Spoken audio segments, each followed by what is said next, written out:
YCP అధినేత జగన్ తన political style మార్చినట్టు కనిపిస్తోంది. అధికారంలో ఉన్నప్పుడు ప్రతిపక్షానికి పరిమితమైనప్పుడు పార్టీ శ్రేణులకు అందుబాటులో లేకుండా పోయిన ఆయన పద్ధతి మార్చుకోవాలని ఫిక్స్ అయ్యారట. తాడేపల్లి నివాసంలో సమావేశాలకు మాత్రమే పరిమితం కాకుండా నిత్యం పర్యటనలకు జగన్ సిద్ధమవుతున్నారట. ఓటమితో వెనకడుగు వేయనని, పార్టీ తిరిగి అధికారంలోకి రావటం ఖాయమని ధీమాగా ఉన్నారట. అసలు ఇంతకీ వైసీపీ అధ్యక్షుడి కొత్త కార్యాచరణ ఏంటి? ఆయన ఎందుకంత ధీమాగా ఉన్నారు? Let's watch the story.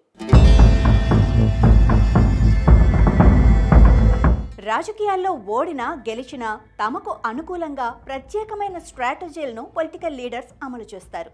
AP మాజీ సీఎం జగన్ సైతం ఓటమి తర్వాత ఆలస్యంగా అయినా కొత్త యాక్షన్ ప్లాన్తో దూసుకుపోవాలని ఫిక్స్ అయ్యారట. ఇప్పటికే రాష్ట్రంలో శాంతి భద్రతలు క్షీణిస్తున్నాయంటూ వైసీపీ శ్రేణులకు ఎక్కడ సమస్య ఉంటే అక్కడ వాలిపోతున్నారు. అధికారంలో ఉన్నప్పుడు తన కోటరీనే నమ్ముకొని పరదాల చాటు పాలన సాగించిన ఆయన పార్టీ వారికి అందుబాటులో ఉండేవారు కాదు.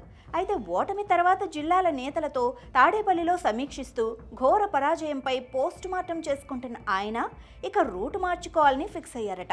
4 గోడల మధ్య సమీక్షలకే కాకుండా ఇక ప్రజల్లోకి రావాలని కార్యాచరణ సిద్ధం చేసుకుంటున్నారట.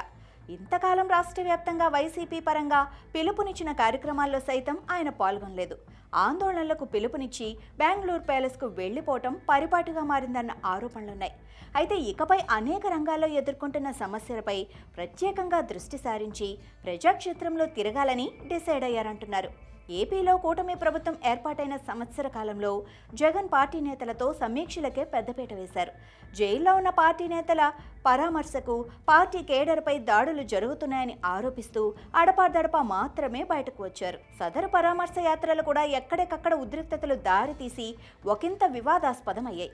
ఇక ఇప్పుడు నేరుగా ప్రజల్లోకి వెళ్లి వైసీపీలో ప్రస్తుతం నెలకొన్న పరిణామాలను అనుకూలంగా మార్చుకోవాలని భావిస్తున్నారట.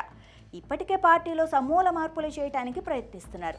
అన్ని ప్రాంతాల రైతులు ప్రజలు పడుతున్న ఇబ్బందులపై దృష్టి సారించాలని చూస్తున్నారట. ప్రకాశం జిల్లాలో పొగాకు రైతులు, గుంటూరు జిల్లా మిర్చి రైతులు, చిత్తూరు జిల్లా మామిడి రైతులు ఎదుర్కొంటున్న సమస్యలను భుజాన వేసుకుని ఆయన స్పందించినా పెద్దగా ప్రభావం చూపలేదన్న అభిప్రాయం ఉంది. ఇకపై తన పర్యటనలో ప్రజా దర్బార్ నిర్వహించడంతో పాటు పార్టీ నేతలతో వరుస భేటీలు, సమావేశాలు నిర్వహిస్తారట. అందుకోసమే ప్రత్యేకంగా తన పర్యటనలను రూపొందించుకుంటున్నారని పార్టీ శ్రేణులు అంటున్నాయి. రానున్న రోజుల్లో వారానికి ఒక జిల్లాలో జగన్ పర్యటన కోసం వైసీపీ నేతలు సన్నాహాలు చేస్తున్నారట. అసలు సంక్రాంతి నుంచి జిల్లా పర్యటనలు ఉంటాయని, ఆయా జిల్లాల్లో జగన్ రాత్రులు బస చేస్తారని ఇప్పటికే వైసీపీ నేతలు ప్రకటించారు. అయితే నెలలు గడుస్తున్నా అది కార్యరూపం దాల్చలేదు. మరి అధికారం కోల్పోయి ఏడాది పైగా గడుస్తున్న ఈ తరుణంలో జగన్ జిల్లా పర్యటనలు మొదలవుతాయో లేదో చూడాలి మరి.